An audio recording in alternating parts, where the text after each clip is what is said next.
दोस्तों, स्वागत है आपका फेसबुक लाइव पर। कुछ एक साल पहले मैंने एक वीडियो बनाया था propaganda and lies exposed of BJP IT cell, जिसमें मैंने बताया था कैसे सोशल मीडिया पे, ट्विटर, फेसबुक, व्हाट्सएप पे प्रोपोगेंडा फैलाया जाता है और झूठ फैलाए जाते हैं। मैंने बीजेपी पे इसलिए फोकस किया था क्योंकि बीजेपी 90% काम बीजेपी ही करती थी। 99% फेक न्यूज बीजेपी की साइड से ही आती है और किसी ऑपोजिशन पार्टी के साइड से नहीं आती है। ये बहुत ही वेल नोन फैक्ट है। अब एक साल बाद उस वीडियो के अनफॉर्चुनेटली हालत बद से बदतर होती चली गई है। पहले तो खाली सोशल मीडिया में ही अपना प्रोपेगेंडा और झूठ फैलाते थे, अब ये स्कूल की टेक्स्ट बुक्स में, बच्चों की टेक्स्ट बुक्स से लेकर टीवी के न्यूज चैनल्स तक झूठ फैलाने लग चुके हैं। मैं रिपब्लिक टीवी की बात कर रहा हूं, इंडिया का नंबर 1 प्रोपेगेंडा चैनल। तो न्यूज चैनल पे भी इनका प्रोपेगेंडा आ चुका है, स्कूल की टेक्स्ट बुक्स में भी, और अब बॉलीवुड फिल्मों में भी आने वाला है। ये बहुत ही ज्यादा प्रोपेगेंडा फैलाने लग चुके हैं अब ये हर जगह। अब मैं इस वीडियो में आपको बताना चाहूंगा स्कूल की टेक्स्ट बुक्स और बॉलीवुड फिल्मों के बारे में कैसे फैलाते हैं। एक महीने पहले की खबर है कि राजस्थान में नई टेक्स्ट बुक्स जो बनाई गई हैं उनमें कैसे मोदी गवर्नमेंट को ग्लोरीफाई किया गया है और जो कांग्रेस के फ्रीडम फाइटर्स हैं ब्रिटिशर्स के टाइम के, उनको नीचा दिखाया गया है। ये देखिए, in new Rajasthan textbooks Veer Savarkar overshadows Gandhi and Nehru. ये पिछले महीने की खबर है, हिंदुस्तान टाइम्स का यह आर्टिकल है। द वायर.in ने बहुत अच्छा इन टेक्स्ट बुक्स को उनके अंदर से दिखा रखा है, कैसे इसमें क्या क्या दिखाया गया इन टेक्स्ट बुक्स में। तो सबसे पहले तो इन टेक्स्ट बुक्स में कांग्रेस की बहुत बुराई की गई है। ये अभी वाली कांग्रेस नहीं, जो ब्रिटिशर्स के टाइम की कांग्रेस थी, इंडियन नेशनल कांग्रेस। इन टेक्स्ट बुक्स में बताया गया कि कांग्रेस चाहती थी कि ब्रिटिशर्स यहीं रहे। सीधा सीधा ये झूठ है। उसके बाद वीर सावरकर, पता नहीं वीर सावरकर को इतना क्यों पीछे पड़े रहते हैं बीजेपी वाले। वीर सावरकर को बताया गया कि वो ओनली ब्रेव रेवोल्यूशनरी थे, उनको बहुत बड़ा चढ़ा के दिखाया गया है। ज्यादातर टेक्स्ट बुक का जो पार्ट है हिस्ट्री का, उनको दिया गया है, और जो महात्मा गांधी हमारे फादर ऑफ द नेशन है उनका पार्ट कम कर दिया गया है, और जवाहरलाल नेहरू का भी पार्ट कम कर दिया गया है। यहां तक कि महात्मा गांधी के असैसिनेशन के बारे में तो कोई बात की नहीं गई है हिस्ट्री की टेक्स्ट बुक्स में। ये देखिए,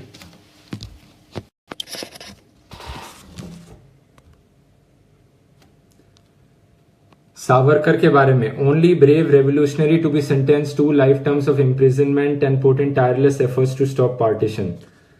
तो इतनी तारीफ है वीर सावरकर की, यहां पे ये बताना भूल गए वो कि पहली बात तो वो एथिस्ट थे, दूसरी बात उन्होंने ढेर सारी मर्सी पेटिशंस लिखी थी ब्रिटिशर्स को कि उनको जेल से छुड़ा लो। उन्होंने बोला था वो ब्रिटिश गवर्नमेंट को फुली सपोर्ट करेंगे, अपने लेटर्स में उन्होंने ये लिखा था। उन्होंने क्विट इंडिया मूवमेंट को भी अपोज किया था, और ओपनली वो नाजीज आइडियोलॉजी को और हिटलर को सपोर्ट करते थे। ये सब चीजें नहीं बता रखी इन्होंने टेक्स्ट बुक में। इन्होंने बता रखा है कैसे वो इकलौते सबसे अच्छे फ्रीडम फाइटर थे, पता नहीं क्यों। उसके बाद इन्होंने मोदी गवर्नमेंट को ग्लोरीफाई कर रखा है और डीमोनेटाइजेशन को काले धन की सफाई बता रखा है। ये कोई ओपिनियन पीस नहीं है, ये स्कूल की टेक्स्ट बुक्स में 8th, 9th, 10th के बच्चों को ये पढ़ाया जा रहा है कि डीमोनेटाइजेशन कैसे करप्शन के अगेंस्ट फाइट थी, काले धन की सफाई थी।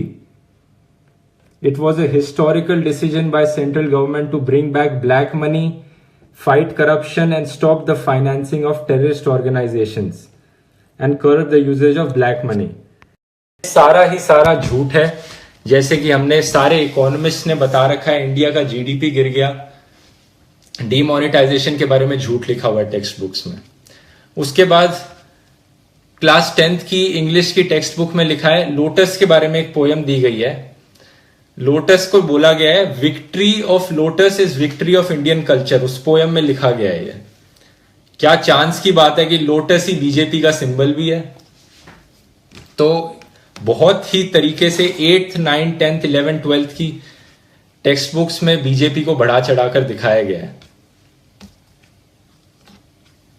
ये क्रिटिकल थिंकिंग को मारने की कोशिश की जा रही है। यहाँ पे कोई भी फ्रीडम नहीं छोड़ा जा रहा है स्टूडेंट्स को कि वो अपने ओपिनियन खुद फॉर्म कर पाए। आप जो क्वेश्चंस देखेंगे इस wire.in के आर्टिकल में क्वेश्चंस है, मैं बाद में इसका लिंक डाल दूंगा नीचे। जो टेक्स्ट बुक के क्वेश्चंस हैं एंड में चैप्टर्स के, उनमें क्वेश्चन भी ऐसे पूछे गए हैं कि मोदी की ये वाली मास्टर स्ट्रोक क्या था मोदी जी का, इससे कैसे काला धन कम हुआ, इस स्कीम का नाम बताओ मोदी जी के। तो इन सब चीजों पे बताया गया है। और अब बॉलीवुड की बात कर लेते हैं।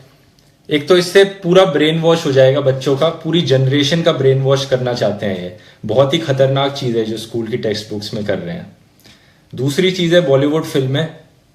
दो ऐसी फिल्में आ रही हैं अभी, एक है इंदू सरकार और एक है दी एक्सीडेंटल प्राइम मिनिस्टर, जिसमें कांग्रेस की बेइज्जती की गई है बहुत बुरी तरह से। अब या तो मैं कांग्रेस को डिफेंड नहीं कर रहा हूं, लेकिन या तो ये सच बोले, एक डॉक्यूमेंट्री बना डालें, या एक फिक्शन पीस बना डालें, एक मूवी बना डालें। लेकिन उन्होंने क्या किया है, अब इंदू सरकार का ट्रेलर आ चुका है, आप उसे देख सकते हैं यूट्यूब पे। इन्होंने ट्रेलर में ऐसे दिखाया गया है कि जैसे आप ट्रेलर देखेंगे तो लगेगा वाह, ये तो पूरा इंदिरा गांधी के बारे में बताया गया है, इमरजेंसी के बारे में बात की गई है, सब कुछ सच बोला गया है। आपको कोई आइडिया नहीं होगा ट्रेलर देख के कि ये एक्चुअली 70% फिक्शन है और सिर्फ 30% सच बताया गया है मूवी में। ये मैं नहीं बोल रहा हूं, ये मूवी के डायरेक्टर मधुर भंडारकर ने खुद बोला था कि मूवी में 70% फिक्शन होगा। लेकिन आप ट्रेलर को देखेंगे तो आपको लगेगा कि सभी कुछ सच बोला गया है।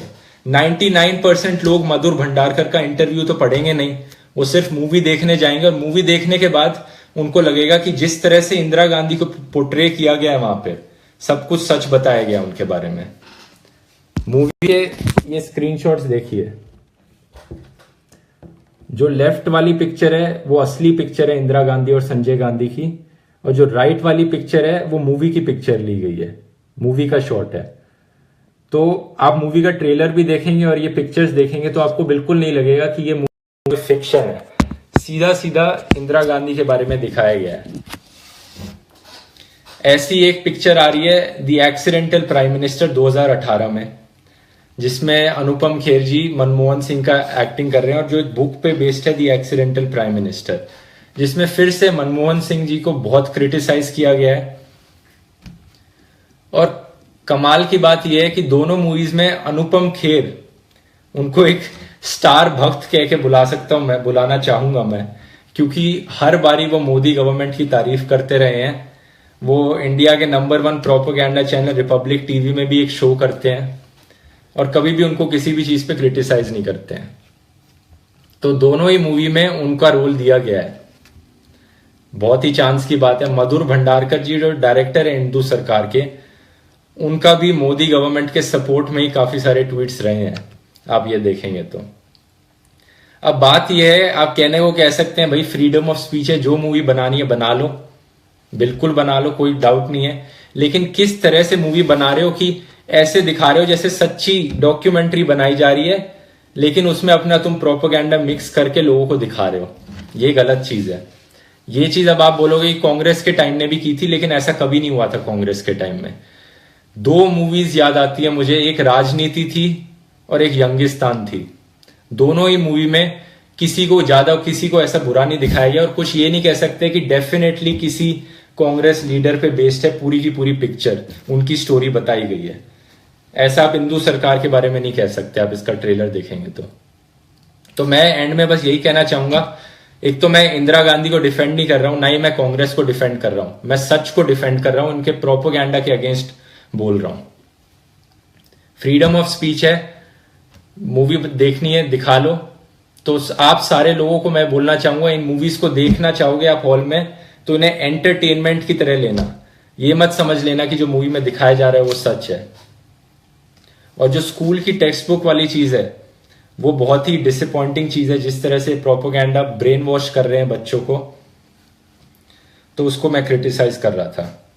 इस वीडियो को शेयर कीजिए ताकि लोगों को पता लगे इस चीज के बारे में। ये दोनों ही खबरें ना ज्यादा हाईलाइट नहीं की गई है मीडिया में, और ये इंफॉर्मेशन फैलाई है। मैं मिलूंगा फिर अगली बार, धन्यवाद।